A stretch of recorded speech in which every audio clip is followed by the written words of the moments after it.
जो political structure हैं, चाहे एमएलए हो या एमपी हो, मैक्सिमम उनका आंकड़ा खुलेगा ही खुलेगा, आज नहीं खुले कल खुलेगा। उनको लगभग हर कोई भी योजना धरातल पर जैसे ही आती है,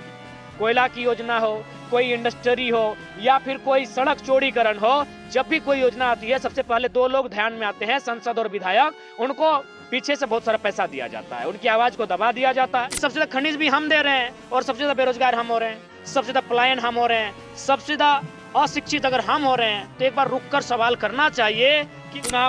जैसे ही चुनाव नजदीक आता है, 2 दिन रात पहले वोट जो डिसाइड होता है वो कहीं ना कहीं पैसे के दम पर डिसाइड होता है। अब रामगढ़ अभी चले जाए, बहुत ताजा उदाहरण आपको देखने को मिलेगा। तो हमें जो आक्रोश दिख रहा है, जो खासकर छात्रों को लेकर, नियोजन पॉलिसी को लेकर, मुझे लगता है 2024 में बहुत बड़ा बदलाव देखने को मिला। झारखंड में जब आप आते हैं किसी भी नीति नियम को, चाहे केंद्र की नीति हो या राज्य की नीति हो, तो ठीक अन्य देश में जो भी राज्य है उसका ठीक उलट होता है। यहाँ क्या होता है, कोई मामला 1950 से लटका हुआ है, कोई 70 से लटका हुआ है, और आज भी उस परिवार के पीड़ित लोग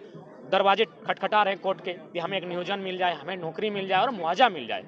लेकिन अन्य राज्यों में उन्हें ना कोर्ट तक जाने की आवश्यकता होती है, बल्कि जो कंपनी कार्य करती है वो सर्वे बनाकर खुद उन्हें अलॉटमेंट करती है, सबको घर बना के देती है और मुआवजा देती है। तो हमारी लड़ाई है, विस्थापन की लड़ाई है, हमारी लड़ाई है कि हमारे जमीन जगह छीने गए हैं उद्योग के नाम पर, इंडस्ट्री के नाम पर, खनन के नाम पर। तो हमारे लोगों को रोजगार से पहले जोड़ा जाए, और इसीलिए आज साल भर से आंदोलन हो रहा है। और हम लोग कुछ नया चीज नहीं मांग रहे हैं, हम लोग वही चीज मांग रहे हैं जो इस प्रदेश में है। आप देखिए,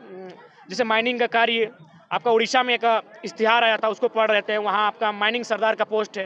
तमिलनाडु में माइनिंग सरदार का पोस्ट है, वहाँ स्पष्ट लिखा हुआ था कि तमिलनाडु में तमिल भाषा का नॉलेज होना चाहिए और उड़ीसा में उड़िया भाषा का नॉलेज होना चाहिए। तो हम लोग कोई अलग कानून नहीं मांग रहे हैं, हम लोग भी वही कानून मांग रहे हैं कि भाई अगर तमिलनाडु में कोई माइनिंग का कार्य हो रहा है और वहाँ के लोग का अगर प्राथमिकता है, उड़ीसा में अगर कोई माइनिंग का कार्य और उड़ीसा के लोगों को प्राथमिकता दी जाती है, तो झारखंड के लोग अगर प्राथमिकता की बात करते हैं, प्रायोरिटी की बात करते हैं, तो कोई गुनाह नहीं कर रहे हैं। उसके बाद आप देख सकते हैं, हाल ही फिलहाल एक इश्तिहार आया है कॉलेज को लेकर, उड़ीसा का ही है। उसमें स्पष्ट लिखा है कि जो सरकारी कॉलेज होंगे उनमें अन्य राज्य के अभ्यर्थियों के ना माने एडमिशन लिया ही नहीं जाएगा,